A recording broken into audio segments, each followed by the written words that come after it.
Good evening, everybody. Thank you for being here. Well, welcome everyone. My name is Izzy Fuqua. I'm the Adult Programs Coordinator for the VMFA, and I've had the delight to work with Dr. Michael Taylor on our educational programming related to the special exhibition, Man Ray, the Paris Years, which is currently on view through February 21st. Tonight, we will hear from Dr. Taylor on the topic of When Man Ray Met Wallis Simpson, the untold story of the American artist's role in a British constitutional crisis. Dr. Michael Taylor is the Chief Curator and Deputy Director for Art and Education at the VMFA, and he is also the curator of the special exhibition. So with that, Dr. Taylor, I'll turn it over to you. Thank you so much, Izzy. So glad to have so many of you join us tonight. I think there's more than 600 people on this Zoom, including people in Europe, such as my parents. So I'm very happy to see you all virtually speaking. And in addition to thanking Izzy for making this so seamless, you know, technology is not always your friend, but when you have an Izzy around, you're in good shape. We also wanted to thank the great funders, You Decide, for making this program free and virtual and available for anyone, anywhere in the world. So really, I gave the You Decide folks a wonderful tour of the exhibition, which they love. And we couldn't do this without you. So as Izzy said, this is a fascinating subject. I gave a version of this talk to the museum's council, who are our volunteers, and they loved it so much that I got a lot of hints and suggestions that maybe this would be a great public program. And it centers around two Americans, but you could not get two more different Americans. Wallis Simpson, the American socialite who fell in love with the King of England, and Man Ray, who we know was born Emanuel Radnitsky, who became Man Ray, one of the great photographers of the 20th century, and an artist who continues, I think, to have an influence and a legacy that we love and adore. So how did they meet? What were the works that brought them together? In the exhibition, you see these two photographs. They were made in 1936, and they show Wallis before the British constitutional crisis that I'm going to talk about. But they're immensely important to this story, and it's a story that hasn't been told before, and I'm very privileged and honored to tell you about it tonight. So we have to unpack these works. What is going on there? Why is she with Man Ray? How were these images created and used and disseminated? That's what we're going to take a deep dive on tonight. But first, we have to know more about Wallis.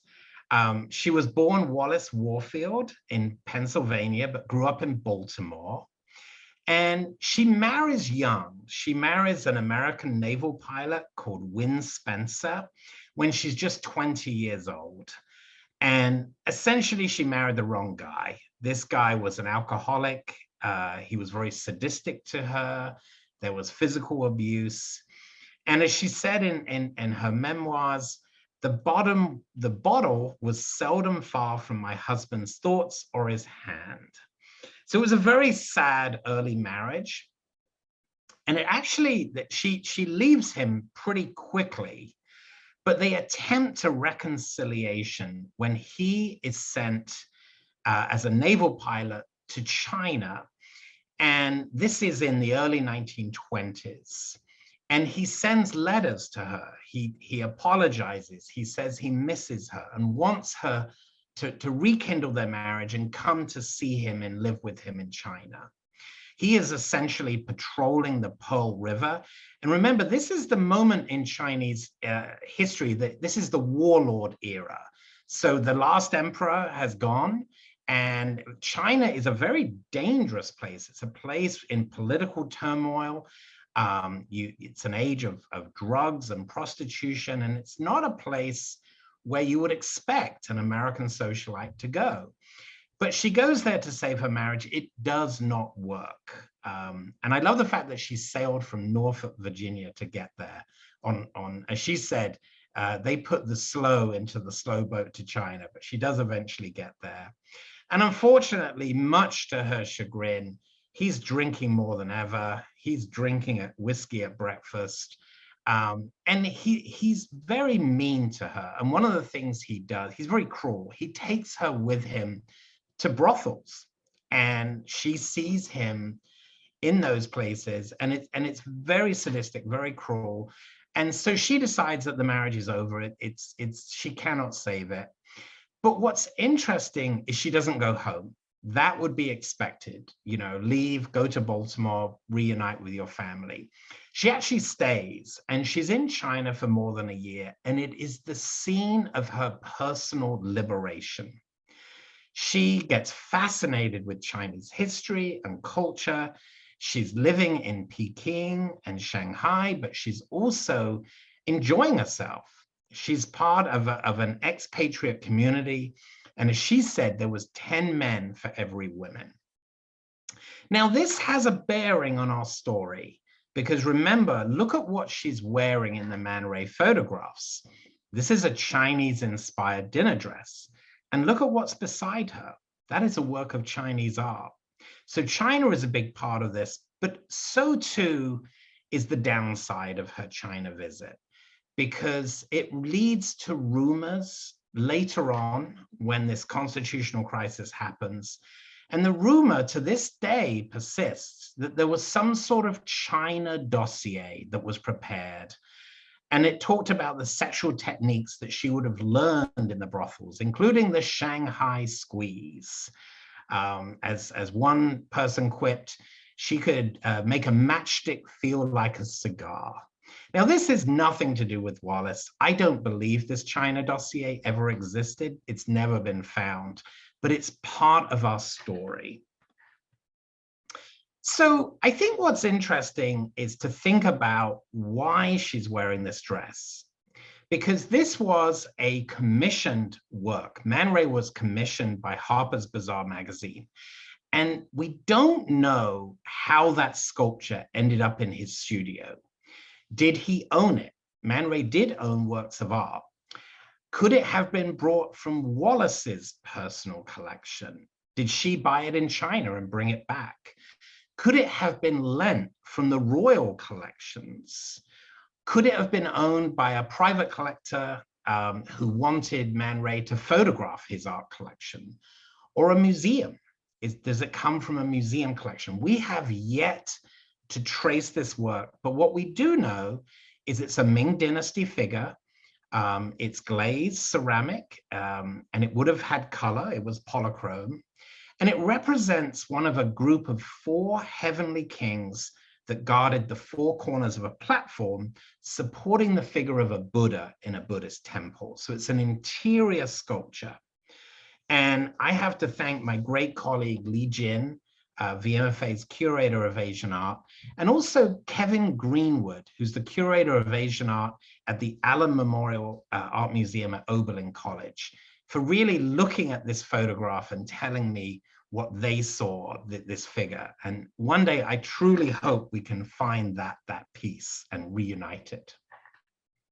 So the story continues. So Wallis is now officially separated from Win Spencer, and she moves to Warrenton, Virginia, where she stays at the Warren Green Hotel, essentially to get a divorce. And it takes a long time. She's there from June 1926 to December 1927. And finally, she gets her divorce. It's on the grounds of desertion. And the hearing is held in the circuit court. And she is now free to marry again. And in the intervening period, she has met a man called Ernest Aldrich Simpson. He's an Anglo-American shipping executive. And she meets Ernest through her best friend, Marycote Refray. Now, remember that name. She's going to play a big part in our story, too. So in 1928, they move to London. They find a flat in Marylebone, and they start to be a fixture in the English social scene. They become friends, for example, with Thelma, Viscountess Furness. Now, Thelma was having an affair at this time with the Prince of Wales, Edward, Prince of Wales, and she invites Wallis and Ernest to a party at their country house near Melton Mowbray in Leicestershire. And another couple had been invited, but they became ill. And so Wallis and Ernest gleefully accept this invitation. And Thelma is a celebrity at this time. She's the sister, the twin actually, of Gloria Vanderbilt, who you may know is the mother of the fashion designer Gloria Vanderbilt and the grandmother of CNN anchor Anderson Cooper. And Thelma takes Wallis under her wing. She introduces her to these social events, and suddenly she finds herself in the company of the Prince of Wales. This is an amazing thing for someone who's only been in Britain for 3 years. And Wallis and the Prince meet again at the same country estate of Thelma in May of 1931 for a hunting weekend. And he finds Wallis, as he writes, he finds her to be sympathetic, understanding, and witty. So this is someone that the prince wants to get to know. At this point, it's not romantic, but that's about to change. So this kind of getting together with the prince and being part of this social circle with Thelma, his mistress, this leads to an invitation to be presented at Buckingham Palace to King George V and Queen Mary of Teck. Wallis has to borrow her train, her feathers, and a fan from Thelma. She borrows a white gown, and as you can see in this image, she looks very glamorous. And the problem is, in order to be presented to the king, she has to prove that, because she's basically a divorced woman, she has to prove that she was the injured, blameless party in the divorce. And this becomes a problem. And we know that through Wallis's letters, even though she wins the court case in Virginia on the grounds of desertion, they want to know what happened. And I have a funny feeling that that China dossier, those rumors start at this point, because Wallis is very open about what happened in China. Even in her memoirs, which are published decades later, she's still talking about having that indignity, that cruelty of having to go to brothels with her husband. It was such a horrible abuse that she suffered that she assumed that people would take pity and kind of find empathy, that no one should have to bear that indignity. And I feel like this is something that has been overlooked in a lot of accounts. Now, when she's presented to the king and queen, she overhears the Prince of Wales muttering under his breath that the light make all the women look ghastly, which isn't a nice thing to say. But later he compliments Wallis on her stunning gown and the glove, and you can see how glamorous she looks. And she says, "But sir, I understood that you all thought we looked ghastly." And he's embarrassed. He didn't realize that his voice had carried, and he offers to drive her home and her husband, because her husband's with her. And that is a signature move. That is something that he now knows where she lives. And so in January of 1932, he actually dines at their flat. He stays until 4 a.m. And at the end of the month, the Simpsons spend their first weekend as guests at Edward's country retreat, Fort Belvedere, which is in Windsor Great Park. It's on the border between Surrey and Berkshire. Now, if you look at this picture, this is an amazing retreat for a bachelor prince. No one is going to walk past here. This is in the middle of a park. It's totally secluded. It's essentially a castle. And remember, the prince is having a series of affairs with married women. Why married women? Well, if they get pregnant, he can deny that he's the father. They're not going to go to the press because they're married. And he therefore begins a routine that is actually encouraged by the royal family.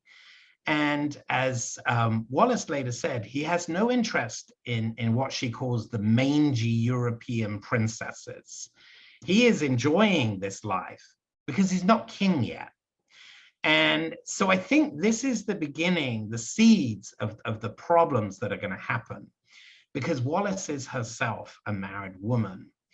And things take a huge turn in January of 1934, because Thelma, Viscountess Furness, who's married to Viscount Furness, Marmaduke Furness, she has to go to New York. She is herself an American in London, but she has to go to New York to attend to family business.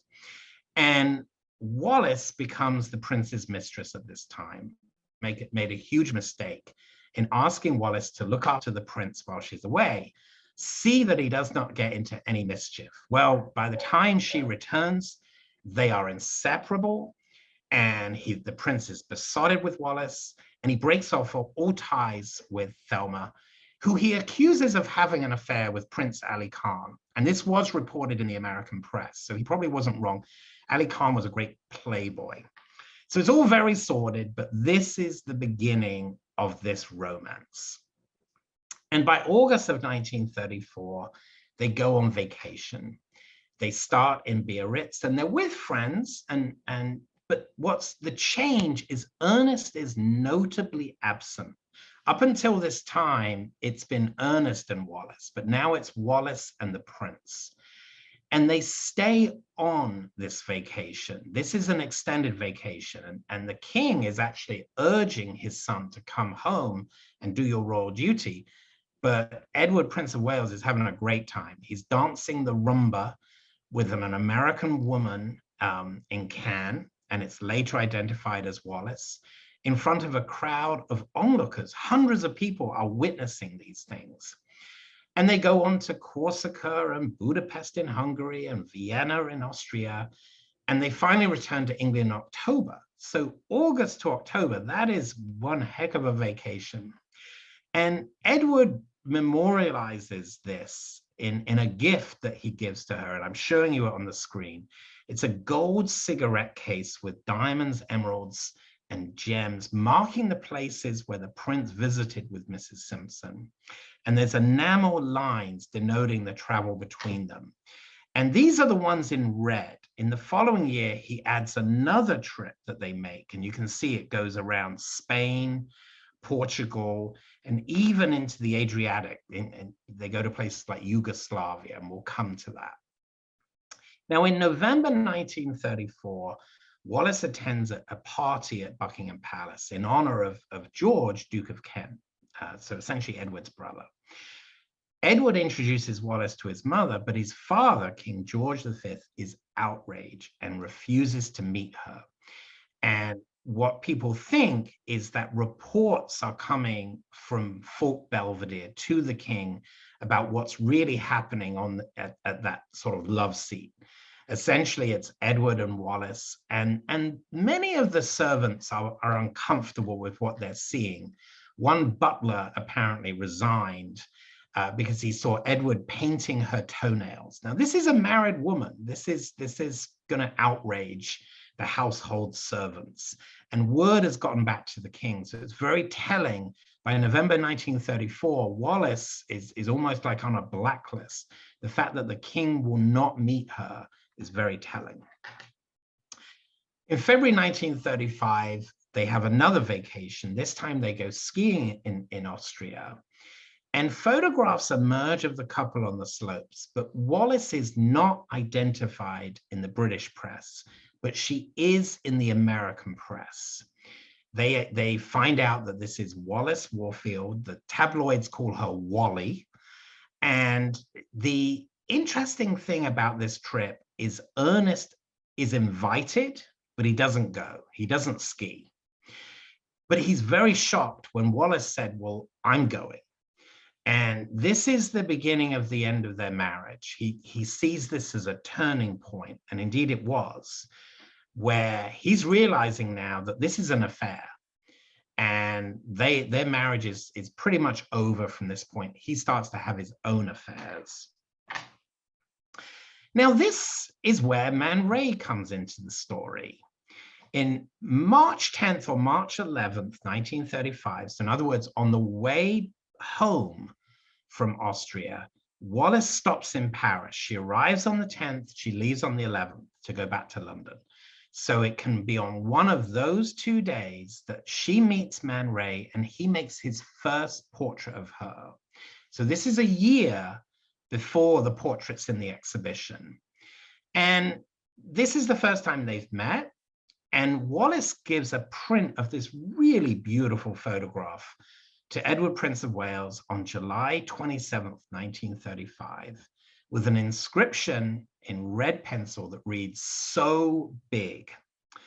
Now, given the overly sexualized accounts of Wallis, many commentators have referenced that. I don't even have to tell you, it's to Edward's appendage. That is not true. She's clearly referencing the hat that she's wearing. And I think it's a great portrait.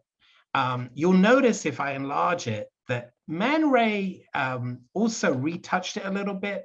He extends that one eyelash and he puts a little dab of white in the eyeball just to give her eyes that glint.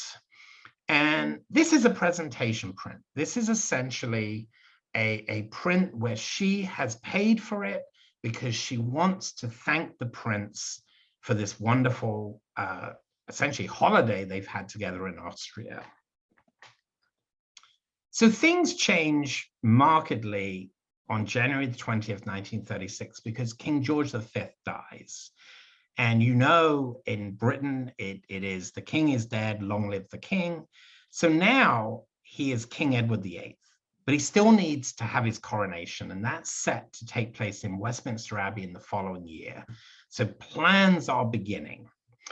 But by this time, Edward is so slavishly dependent on Wallis, and he's showering her with gifts of money and jewels. You saw that cigarette case, that there's all kinds of gifts coming. And it's become very clear to friends and advisor that he intends to marry her. He's serious. You know, the hope of Buckingham Palace is that he would marry one of those so-called mangy princesses, but he's intent on marrying Wallis. This is a problem. She is a married woman. So what are they going to do about it? So this is where Man Ray enters the picture a second time, and pardon the pun. So what we've been able to piece together is that Buckingham Palace and the king need to get Wallis out of England because he wants to ask Ernest to divorce her so that she is free again to marry him. So the ruse is to set up a fashion shoot. And it involves this woman, Carmel Snow, who is the editor of Harpers Bazaar magazine. So she agrees, yeah, we'd love to have a fashion shoot with Wallis, send her to Man Ray. And they arrange for a dress to be designed by a fashion designer called Mainbocker, whose real name was Main Rasu Bocker. He was from Chicago, but he worked in Paris, and he's one of the great designers in the 1930s, and he was Wallis's favorite designer. So he's going to make a special dress. It's specially commissioned. So in other words, the wheels in motion have been going for a long time before Wallis leaves. But I'm absolutely convinced that she was unaware that this would be the opportunity to get her out of the country. And I'm totally convinced that it was all set up. Man Ray had no idea either. And she was not suspicious because she's already met Man Ray. She loves Mainbocker. And this is something that's flattering her ego, that she could be a fashion model. Now, her first thought is to visit and stay with her friend, Foxy Gwen. And she was herself a fashion model. When I first heard her name was Foxy Gwen, I'm thinking like, who is this? Like, you know, Foxy Lady or something. But actually, when I saw this painting, I realized she's a redhead. That's why she's called Foxy. And when Wallis goes to Paris, as she had done in the previous year when Man Ray photographed her too, she stays with Josephine. They're best friends. Foxy Gwen has an apartment in Paris. But this time around, the palace has arranged for them both, Foxy and Wallis, to stay at the Hotel Maurice, which again is kind of signaling to you that things are happening behind the scenes here. And here's an image of Mainbocher. Now the question is, this is clearly a Chinese-inspired dress.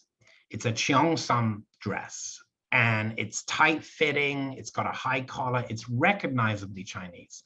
So did Mainbocher know about Wallis's Lotus year in China, the scene of her personal liberation? Did Wallis ask Harpers Bazaar that the dress be Chinese influenced? These are things that we still need to find out, but it can be no coincidence. I do not believe for a second that Mainbocher just thought, you know what would be great, a Chinese dress. I cannot believe that. Given Wallis's ties to China, this is something very personal. And the request could even have come from Edward, the King of England. So Wallis writes to her Aunt Bessie, Bessie Merriman, who was in the States. She writes to her on March 16th, 1936, I had some rather good pictures taken for Harper's Bazaar while I was in Paris. I don't know which issue they will appear in. Well, the actual issue is May 1936. Here's the spread. And here's where you realize that Carmel Snow has had a bit of fun with this. Harper's Bazaar is an American magazine. It's based in New York, but it does have a British readership. So she can't, Carmel Snow as the editor cannot totally tell this story about Wallis and Edward, Prince of Wales, even though many American newspapers and magazines are speculating wildly after seeing those images of them both on the slopes in Austria. So what Carmel does is come up with a story called The British Are Different. And again, this cannot be a coincidence. It's all about the differences in etiquette, culinary tastes. It talks about how the British serve cake and coffee and salad and toast, and how different that is to their American counterparts. Toast, for example, in a British house, you have that in a silver toast rack. The pieces of toast don't touch each other, but in America, it comes on a plate and all the toast is piled high. Why is that important? Well, it's essentially showing that Wallis and Edward are different. And the fact that she's on the opposite page has to be connected in some way to this argument that's being made. And look at the caption, Mrs. Ernest Simpson, the most famous American in London. So you have the most famous American and the British are different. This is absolutely a setup, and it's going to lead to a media frenzy. Now, notice Man Ray's photograph. It has changed from the image that you've seen earlier. He has blown up the image of the Chinese guardian figure, the Buddhist glazed ceramic figure, is now larger than Wallis. And this is something he did for a lot of his Harper Bazaar images. This is another one of Leah Lady Abdi. And you'll notice she is standing in front of this ferocious kind of animal. I don't know what it is, a tiger or something. But this is almost certainly a small sculpture too, that he's blown up and magnified. So it's kind of Man Ray's style in these fashion images. But I think it's interesting. I think it really, this guardian figure is almost protective. This guardian figure is between Wallis and this media firestorm that's starting to happen. Notice too, in Man Ray's photograph, she is wearing a wedding ring. And this is very pertinent to this discussion. The fact that the British are different, This is the most famous American in London. They don't say why she's famous, but it's totally implied, but she's also a married woman. Now, the stories that were happening in America are fueled by these vacations. And Wallis and King Edward go on another vacation in August. They have a yacht called the Narlin, which is this enormous yacht that travels around Yugoslavia, Greece, and Turkey.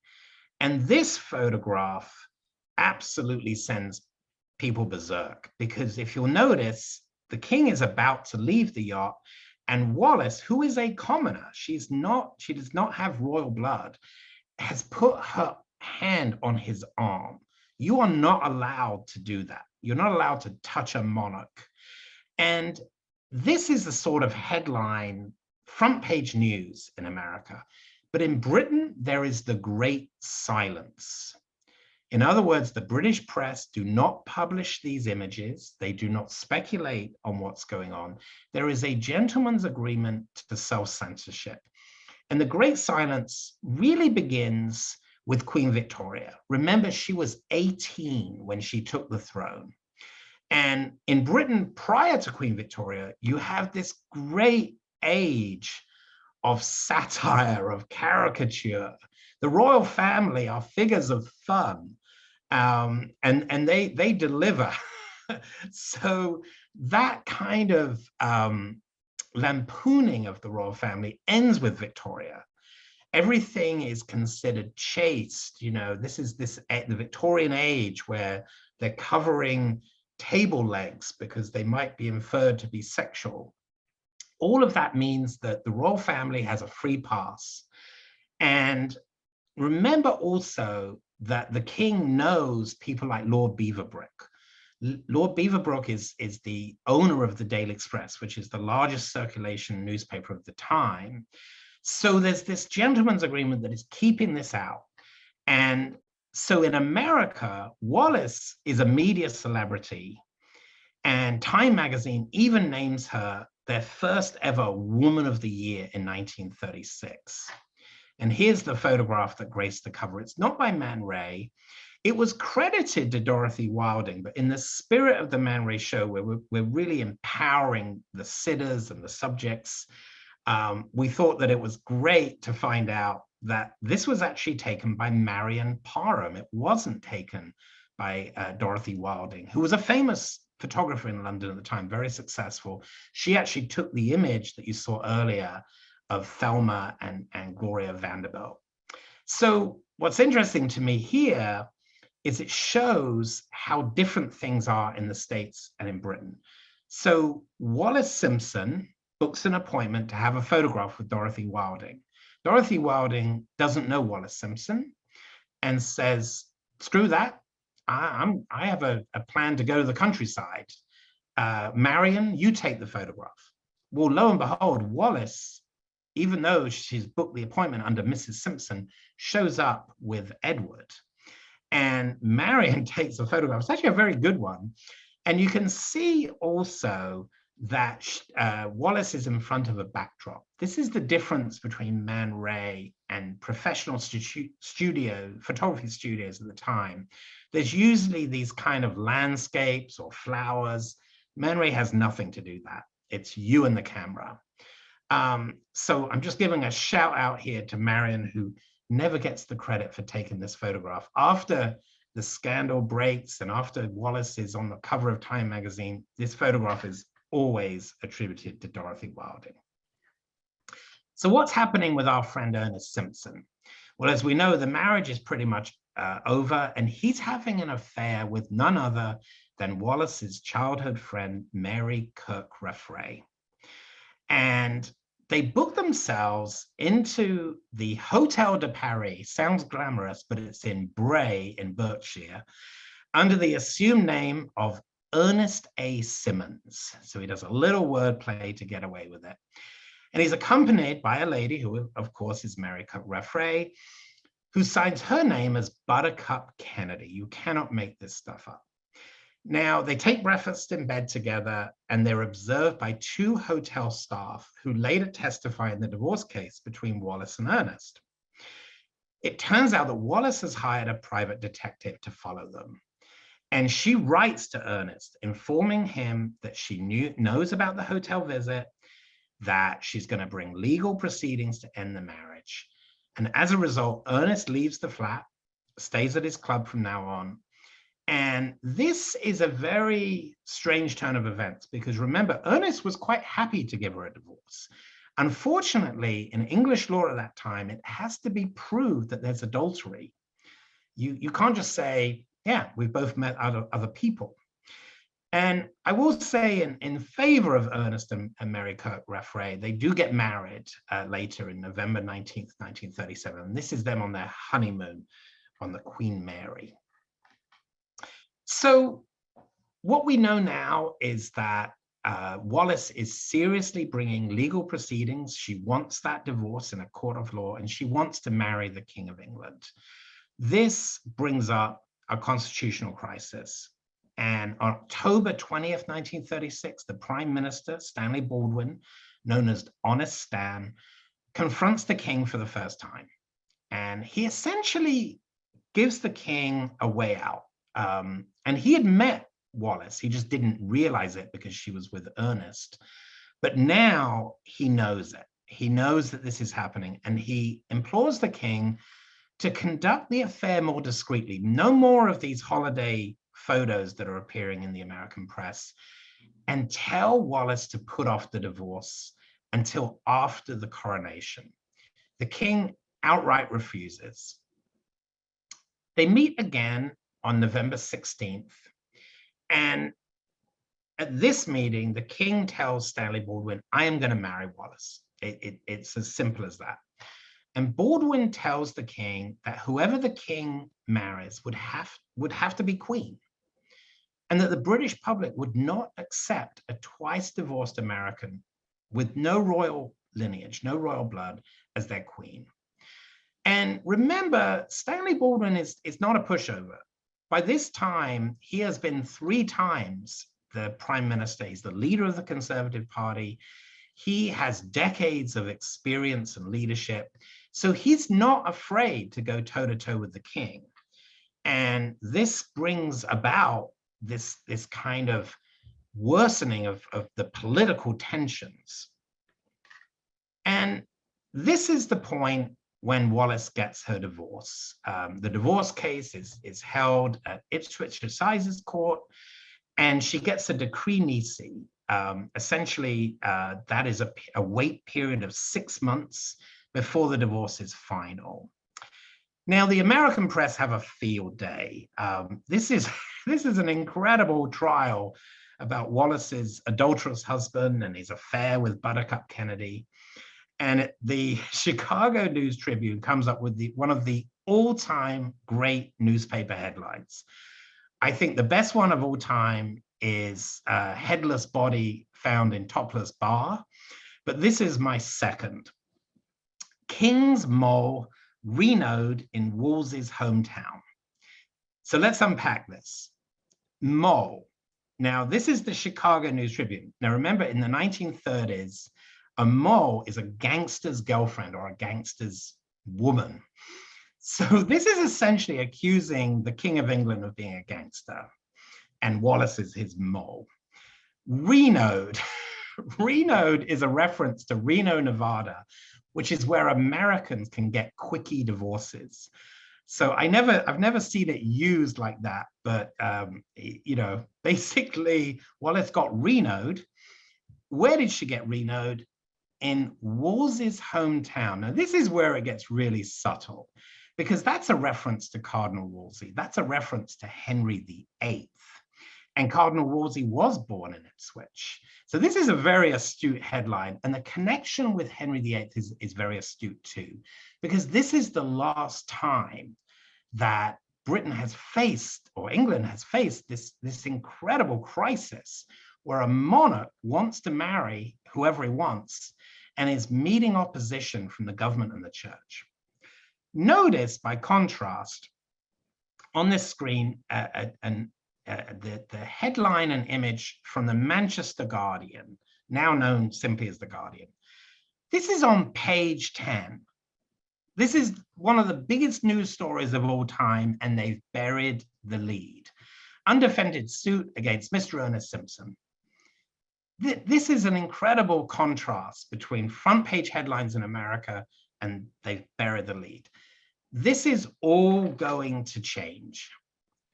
Now, November 20th, 1936, Man Ray is in New York. He's in New York for an exhibition of his work, and he's also there because he has lent paintings and photographs to the Museum of Modern Art. They have an exhibition called Fantastic Art, Data, and Surrealism.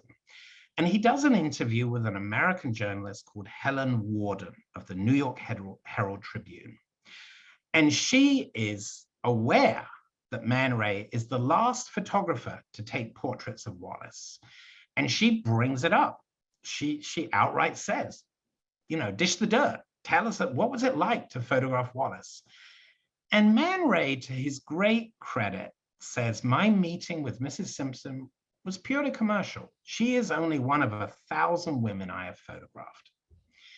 And Worden keeps pushing him, and he just wouldn't give in.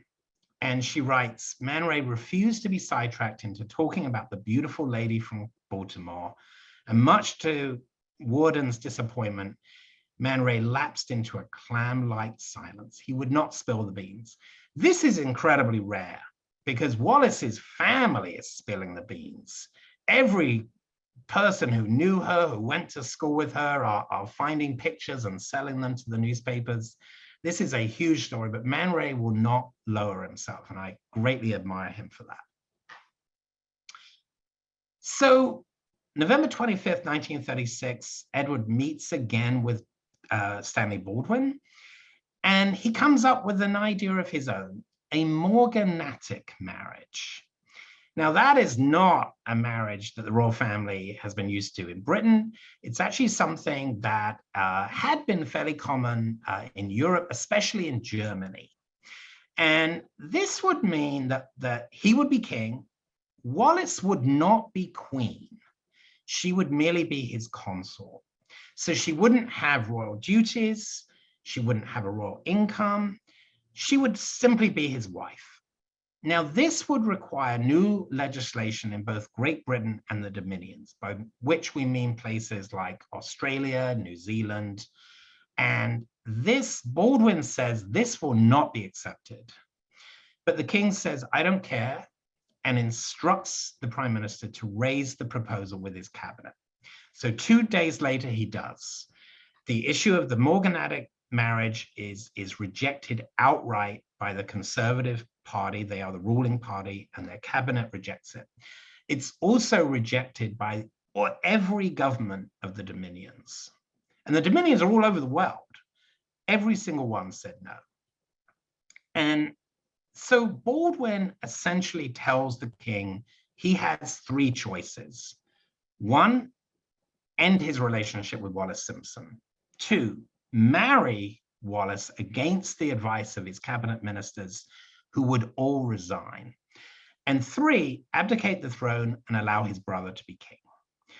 I would say, I'm not a betting man, but I would say that Edward would have gone for 2 until something happens. And that something is this man, Alfred Blunt, the Bishop of Bradford. So on December 1st, 1936, the Bishop of Bradford is giving the presidential address to the Bradford Diocesan Conference in Bradford, Yorkshire.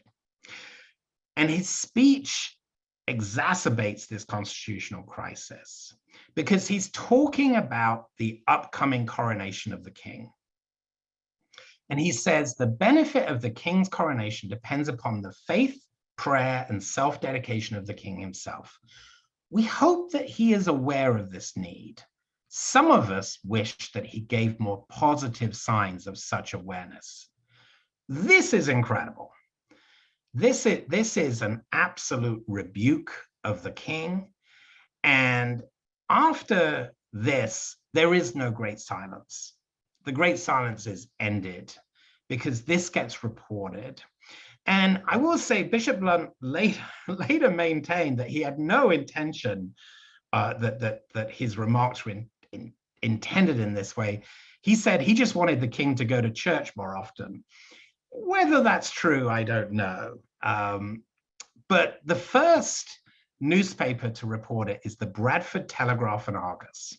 And it's Ronald Harker, who is someone who is used to covering farming issues, especially the wool trade. So this is someone who writes about sheep. He is at the conference, reluctantly taking notes, and he actually hears the bishop say this, and he doesn't trust his notes. He cannot believe what he's just heard. And he goes to the bishop and asks to see them. This is the document that he receives. And in fact, it is true. Everything that he thought he heard was said, especially this line, some of us wish that he gave more positive signs of such awareness. So Harker seizes on this moment and takes it much further than the bishop. He basically says that the Church of England has to boycott the coronation, otherwise face a public humiliation. And this becomes a national story. This story gets picked up by every newspaper. And it's pretty clear that Archbishop Blunt's words are now fueling this debate. And there's nothing that the king can do or Wallis can do. It's suddenly being reported everywhere. Wallis has to flee the country.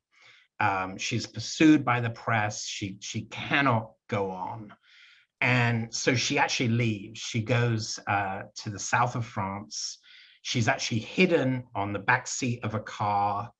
And the king tells Stanley Baldwin that he wants to make a radio broadcast to the nation in which he would pose his problem to the people. To him, he believed this would sway public opinion. You know, he loves this woman. Shouldn't he be able to marry the woman he loves? Baldwin rejects this. He says it's unconstitutional. You absolutely cannot do that. So Wallis in the south of France, she realizes that this is now beyond anything she ever signed up for. And she issues a statement from the Hotel Majestic in Cannes offering to withdraw to end the crisis. She basically says that the situation has become both unhappy and untenable for both her and the king. And the king rejects it. He says, absolutely not. Hold your nerve. We're still going to make this work.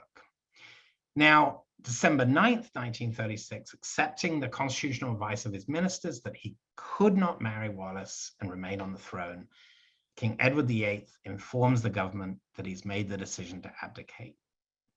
And the next day he signs the instrument of abdication, which is drawn up by his close friend, Sir Walter Monckton.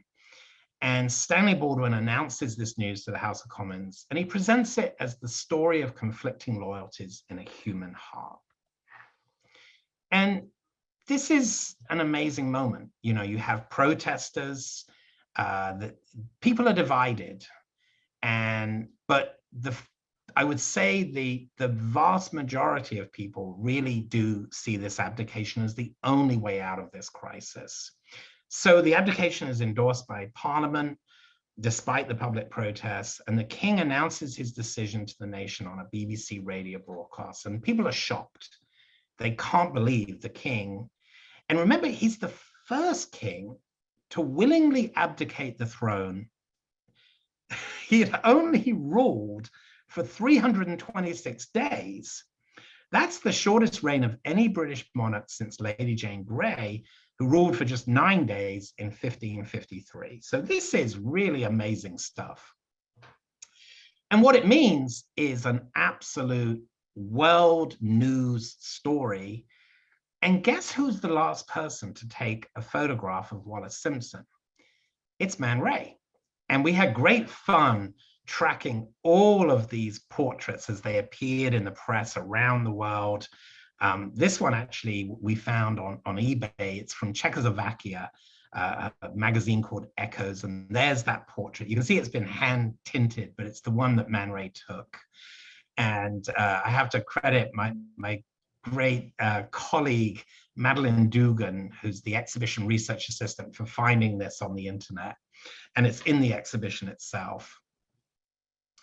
This is an issue called The Royal Crisis of the Weekly Illustrated, which is basically a picture magazine. There again, you see Man Ray's portrait. So it's incredible how these images are circulating, that they're global now. And I'm showing you here a contrast between the Gaffney Ledger. I've never read the Gaffney Ledger. It's from Gaffney in South Carolina. There's the Man Ray photograph. I've highlighted it in red. And people are getting in on the act. A book mysteriously appears called Her Name Was Wallis Warfield by Edwina H. Wilson. Edwina H. Wilson is Marycote Refray. This is the most bizarre publication to feature Man Ray's portrait.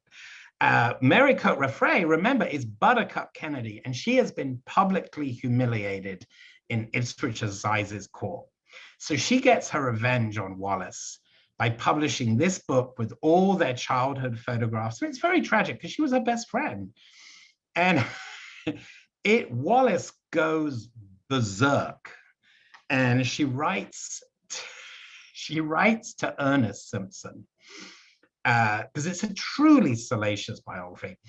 And she says she's very sad, and she calls his inamorata a bitch, and points out how charming it was for Mary to make money out of one's friends besides sleeping with their husband. Mary, for her part, writes in her diary that although Wallis despised her, she had also served her purpose, as Wallis could say that E was having an affair with me and she would have to get her divorce. So you can't make this stuff up. And here they are, they do get married. So Man Ray's images now are in such demand that you even have someone like S.J. Wolfe, an American illustrator, making hand-drawn images of them. If newspapers and magazines cannot get hold of the photograph, they have this image to play with. And you can see it directly comes from the Harpers Bazaar photo.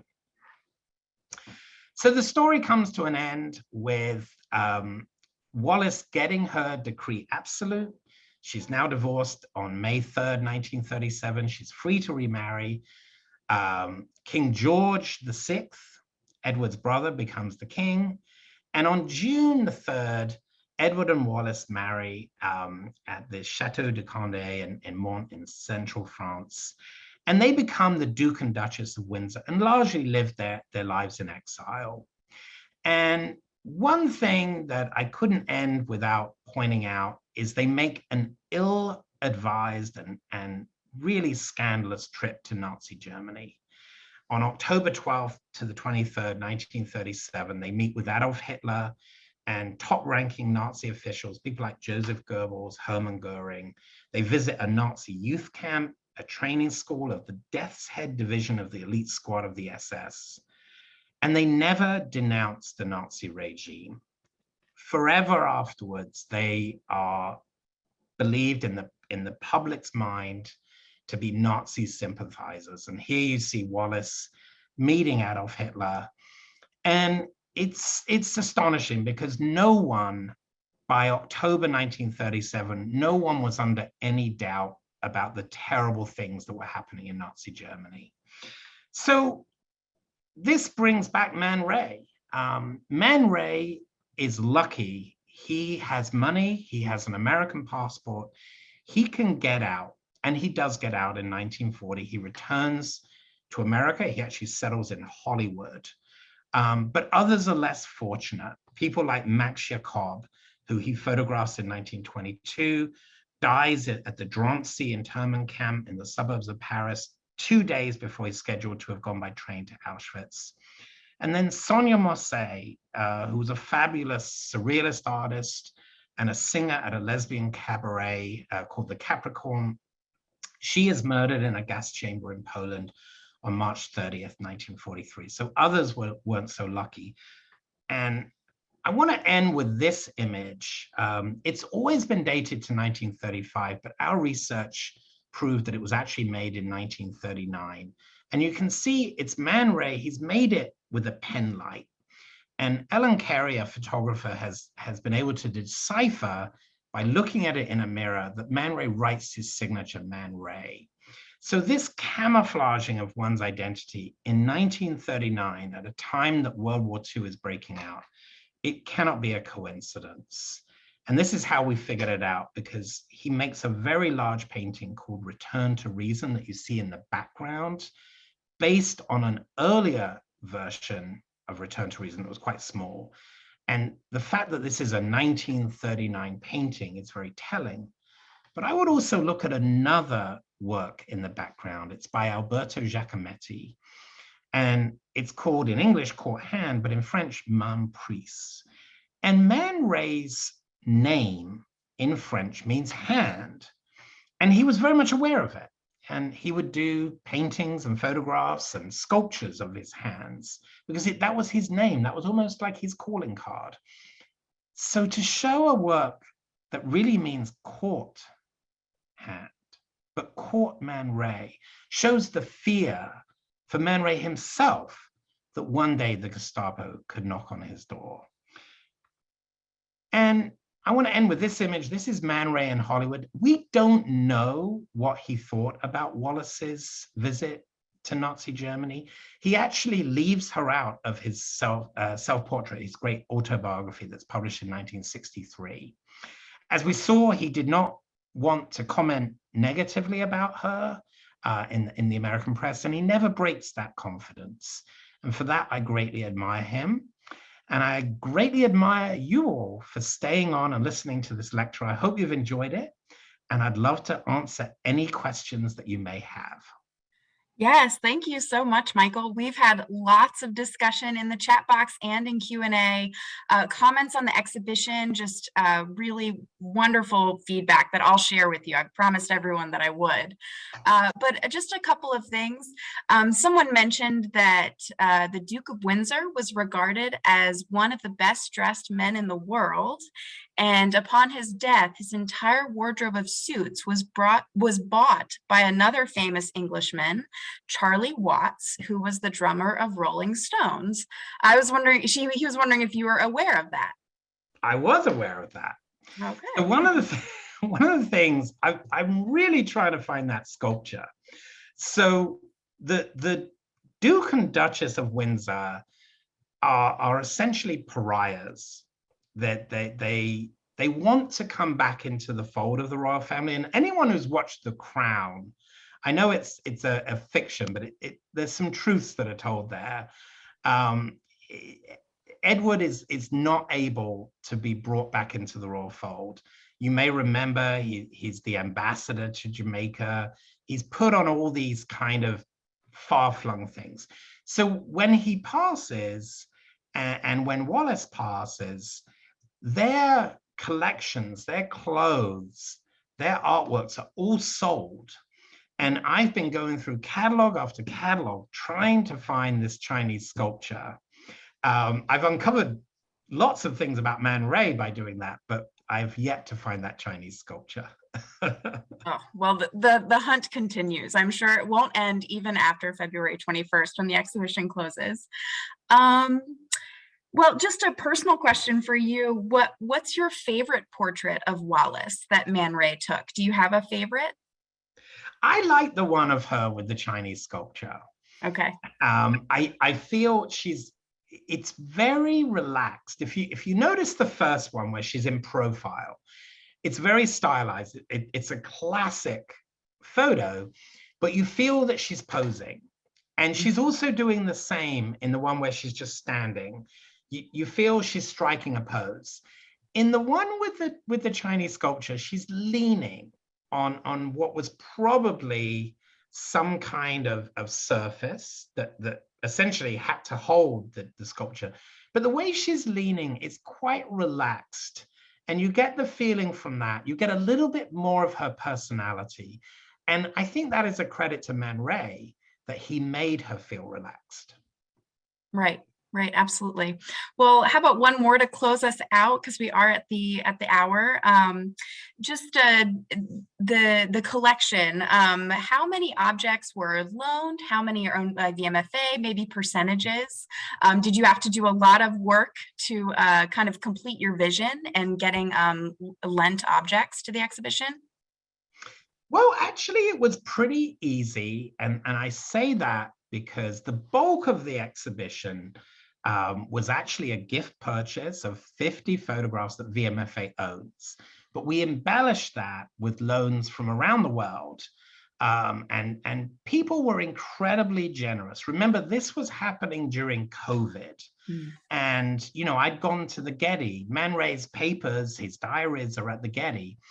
And I'd met with the curators there, and I told them that I'm doing this show, and I requested 8 photographs, thinking that they might lend 5. They actually lent all 8, and this was repeated for everyone. And remember, this is a show where I really needed very specific works, and it was a credit to you know, my friends, my colleagues, and the fact that all of us realized that in a pandemic, museums need to still keep doing exhibitions, as challenging as it is. We need to keep enthralling our visitors and giving them some relief and respite in their lives. I think people have really enjoyed being transported back to Paris in the 1920s and 1930s. We need that at the time we are right now.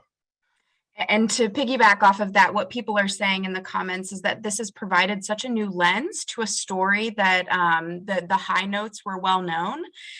So this kind of talk also provides people with another access point, and always learning. So something I saw there were some questions about Elton John. Oh yes, sorry. Yeah, would you like to speak to that one? Well, yeah, he's probably the most famous lender. You know, we had great things from the Metropolitan, from the Museum of Modern Art, etc. But we were thrilled with the loans that came from Sir Elton, who is a great photography collector and a lover of Man Ray. And again, there's 4 in the exhibition. We couldn't have dreamed of that. So I have to thank my colleagues, but also thank every one of you on this wonderful program tonight. And thank you, Izzy, for making it so flawless. I hope everyone's enjoyed it. Thank you so much, Michael. Thank you, Izzy. Have a great night, everyone.